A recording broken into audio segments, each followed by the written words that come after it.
विद्यार्थियों, आज हम मानव भूगोल के दूसरे व तीसरे सिद्धांतों पर अपनी चर्चा करेंगे।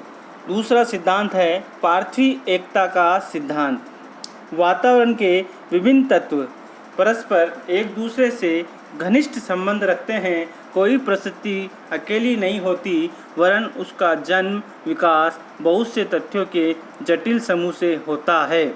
संपूर्ण पृथ्वी एक इकाई है जिसके विभिन्न भाग परस्पर एक दूसरे से जुड़े हैं। भौतिक या प्राकृतिक तथ्यों के समान मानव भूगोल के तथ्य भी पार्थीव एकता से संबंध है। प्रत्येक स्थान के भौतिक पर्यावरण का प्रभाव मानव पर होता है और सभी जगह मानव अपना अनुकूलन करता है, किंतु अनुकूलन की विधियां में कुछ अंतर हो सकता है। इस तरह पार्थीव एकता अर्थात पृथ्वी पर पारस्परिक तत्वों में एकता होती है। इस सिद्धांत के संदर्भ में सर्वप्रथम ब्लास ने सुव्यवस्थित ढंग से प्रस्तुत किया और कहा कि मानव भूगोल के तथ्य पार्थीव एकता से संबंधित है, जिनकी व्याख्या वातावरण के आधार पर की जा सकती है, क्योंकि स्वयं कई भौतिक दशाओं के संयोग का परिणाम है।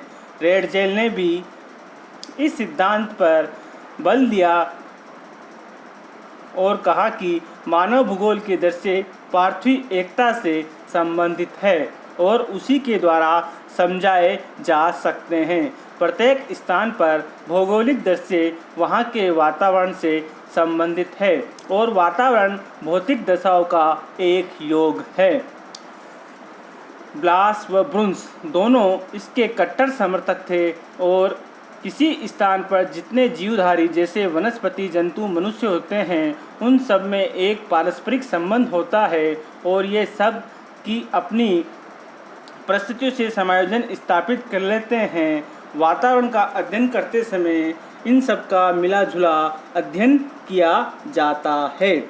छोटे से छोटा भौगोलिक अध्ययन जिसका उद्देश्य संपूर्णता पर विचार करना है, केवल अलग अलग तथ्यों के विचार तक ही सीमित नहीं रहता। उदाहरण के लिए कोई गांव या नगर एक स्वतंत्र इकाई नहीं है, वरन उसका आधार वह मिट्टियां हैं जिनसे उसको भोजन प्राप्त होता है, वह जलवायु जिसमें वह रहता है, वह वातावरण जिसमें वह जीवित रहता है। इस प्रकार समस्त पृथ्वी की एकता का विचार एक व्यापक विचार है। मानव भूगोल के तथ्य एक दूसरे से घनिष्ठ संबंध रखते हैं।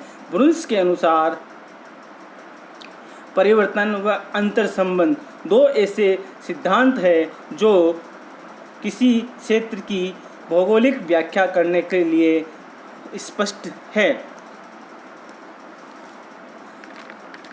अब तीसरा सिद्धांत है वातावरण के समायोजन का सिद्धांत।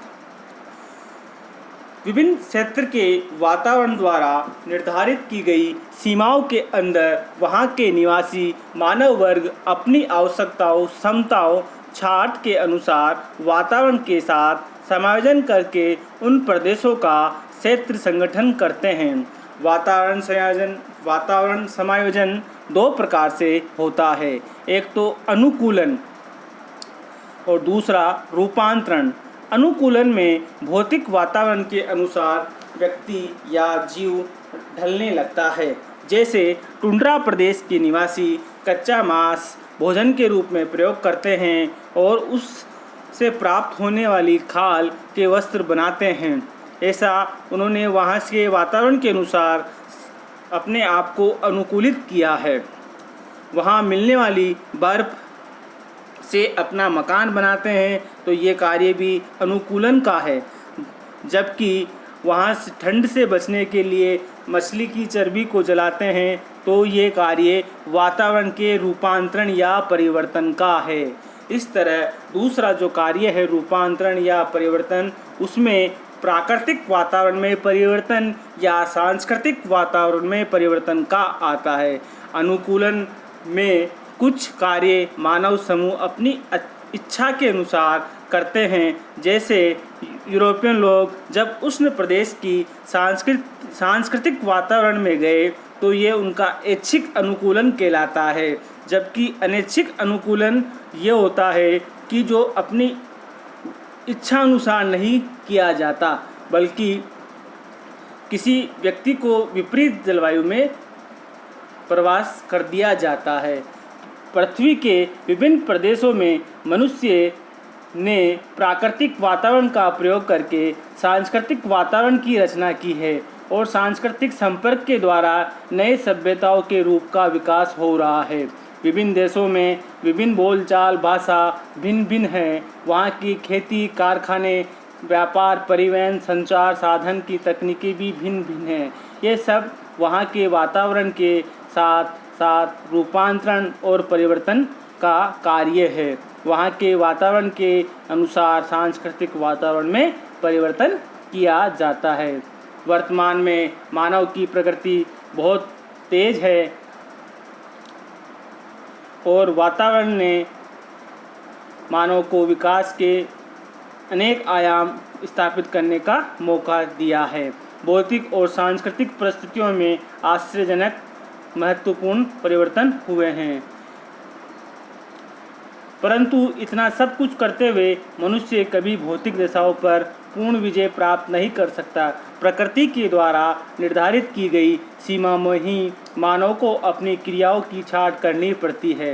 यदि सीमाओं को तोड़ता है तो उसके दुष्परिणाम देखने को मिलते हैं। इस तरह मानव भूगोल के ये 3 महत्वपूर्ण सिद्धांत, क्रियाशीलता या परिवर्तन का सिद्धांत, पार्थिव एकता का सिद्धांत और वातावरण के समायोजन का सिद्धांत महत्वपूर्ण हैं, जो मानव भूगोल के अध्ययन को समझने में आवश्यक है। प्राकृतिक वातावरण तथा मनुष्य के पारस्परिक संबंधों को और एक दूसरे पर प्रभाव डालने के लिए इन तीनों सिद्धांतों को ध्यान में रखकर ही अध्ययन किया जाता है।